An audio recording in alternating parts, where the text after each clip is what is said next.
Henri de Castres, bonjour et bienvenue au Grand Témoin du Figaro. Vous êtes président de l'Institut Montaigne, ancien président PDG même d'AXA. Vous avez soutenu François Fillon pendant la campagne présidentielle. Assez naturellement, on a une première question à vous poser. C'est quelques mois après l'arrivée d'Emmanuel Macron à la tête de la France, un premier budget qui a été présenté hier, des réformes sur le Code du travail. Finalement, comment vous réagissez à ces premiers pas, à ces premières mesures adoptées depuis quelques mois? Bon, je crois qu'on ne peut pas me soupçonner de complaisance, puisque Emmanuel Macron n'était pas mon candidat favori au premier tour, même si j'ai voté sans aucune hésitation pour lui au second, parce qu'il n'est pas populiste et parce qu'il est vraiment européen. Bon, quand je regarde ce qui s'est passé depuis 6 mois, je dirais que ce qui est important pour nous tous, c'est que la France a retrouvé une vraie présence sur la scène internationale, oui, et une image de mouvement, peut-être pas encore une image de succès, mais sûrement une image de mouvement. Et il se passe un certain nombre de choses dont certaines vont dans le bon sens. Je trouve que, à la fois sur la substance et sur la méthode, ce qui vient de se faire sur le marché du travail est quelque chose d'important.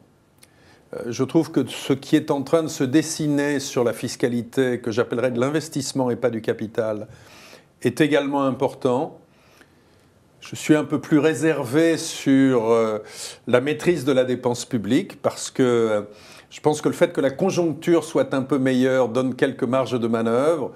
Et personnellement, si elles avaient été utilisées pour accentuer un peu les efforts d'économie de l'État, j'en aurais été plus heureux.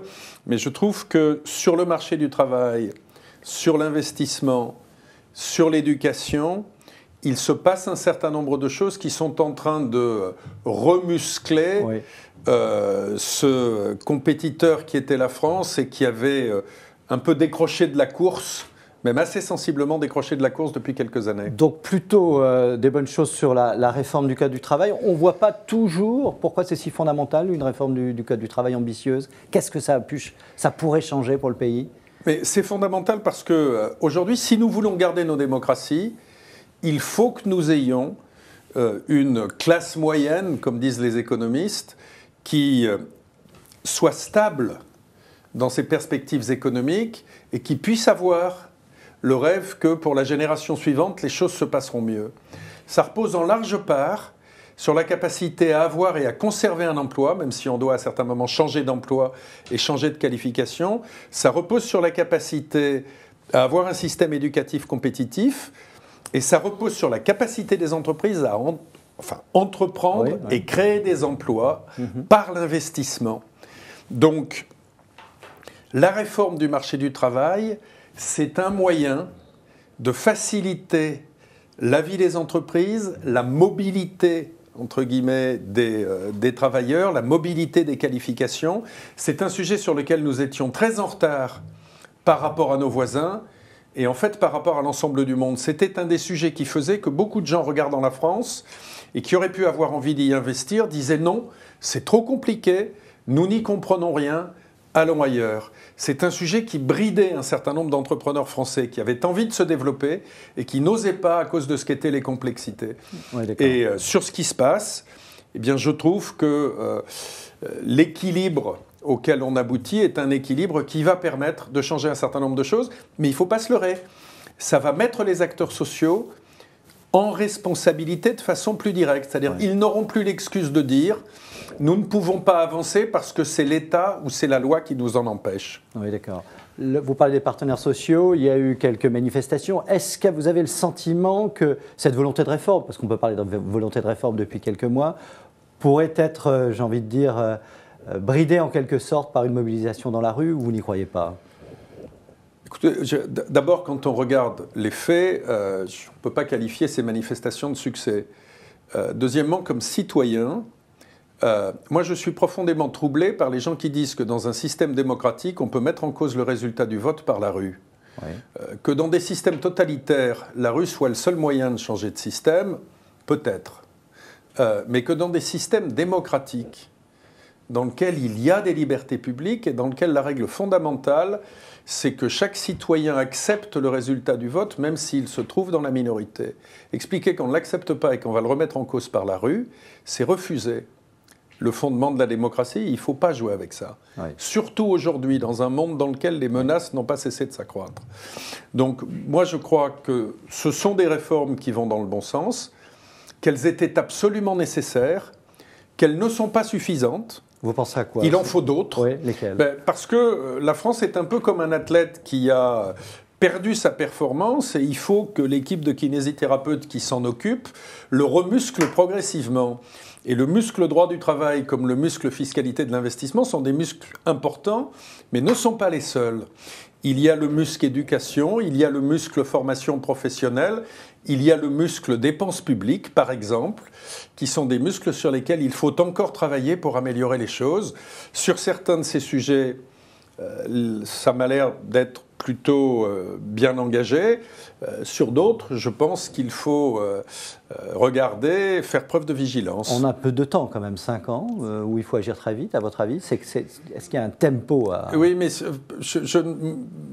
pardonnez-moi, Jacques-Olivier, mais moi je n'aime pas m'enfermer dans cette affaire-là, parce que la France n'imposera pas le rythme de son quinquennat au reste du monde. Il y a effectivement 5 ans pour dérouler une politique, mais se dire qu'il va falloir attendre la 5e année, sûrement pas. Le monde bouge autour de nous à toute vitesse. Jamais ça n'a bougé aussi vite, et jamais ça n'a bougé de façon aussi profonde. Donc il faut avancer à rythme soutenu, et le rythme est une des conditions du succès. Oui. On vient de parler un petit peu de la France. Le président de la République a fait un discours il y a quelques jours sur l'Europe, donc qui dépasse largement la France. Finalement, comment avez-vous réagi à ce discours, à ce projet européen? Bien, pour plusieurs raisons. D'abord, une des raisons qui font que j'ai voté sans la moindre hésitation pour Emmanuel Macron au 2e tour, c'est que c'est un Européen non populiste. Alors ensuite, on peut être d'accord ou pas d'accord avec tout ce qu'il a articulé.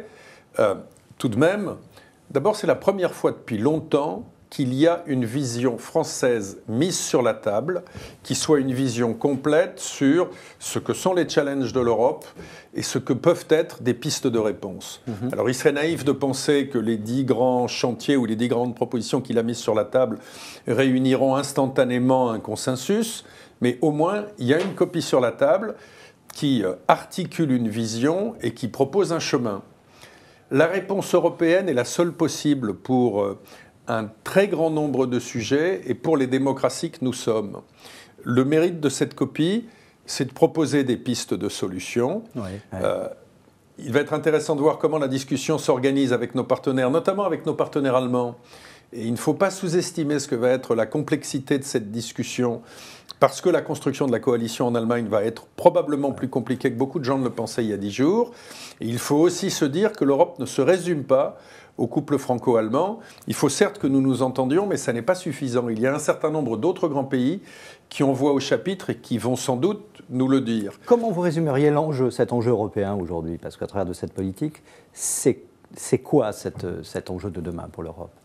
Et c'est le maintien de nos démocraties dans un monde qui a à faire face à des challenges considérables, alors dont certains sont des challenges à horizon séculaire, dont d'autres sont des challenges à horizon d'une génération, et dont les derniers sont des challenges à horizon 5 ans. Et pour les prendre en sens inverse, consolider la zone euro, c'est un challenge à horizon 5 ans parce qu'une nouvelle crise peut se produire à n'importe quel moment. Traiter les sujets de compétitivité, de formation professionnelle, d'éducation, de marché du travail, c'est un challenge à horizon probablement 10 ans ou moins d'une génération. Il y a un challenge à l'horizon d'une génération qui est celui qui va consister à faire face aux défis migratoires et à celui de la longévité. Et il y a un challenge séculaire qui est celui du climat. Sur tous ces sujets, la réponse européenne fait énormément de sens parce que nous partageons, quelles que soient nos différences passées, quelles que soient nos différences d'approche sur un certain nombre de sujets, nous partageons ces systèmes démocratiques dont le fondement est la conviction extrêmement profonde que l'homme a la liberté de choisir sa destinée et que la démocratie est le système le plus équilibré pour assurer l'avenir du plus grand nombre. Ça nous différencie d'un certain nombre de systèmes autour de nous qui ont perdu leur complexe, qui se sont appropriés une partie des moyens qui faisaient nos avantages compétitifs qui ne nous envient plus et qui, dans un certain nombre de cas, ont parfois envie de nous remplacer. Ouais. Donc nos générations vont avoir à réapprendre que lorsqu'on est heureux de vivre dans un système, il faut aussi parfois être capable de se battre pour qu'il se maintienne. Et est-ce que vous êtes optimiste? Est-ce qu'il y a beaucoup de signes qui vous rendent optimiste? La caractéristique des entrepreneurs, c'est d'être optimiste. Sans ça, ils resteraient chez eux. Donc je suis un optimiste raisonné, c'est-à-dire je trouve que ces changements dans le monde sont absolument fascinants. Et là encore, que la chose merveilleuse, c'est que nous sommes libres d'être des acteurs, libres aussi de choisir d'être des victimes. Ouais. Moi, j'ai choisi mon camp. D'accord. Henri Lecastre, merci beaucoup et à très bientôt au Grand Témoin de Figaro. Merci.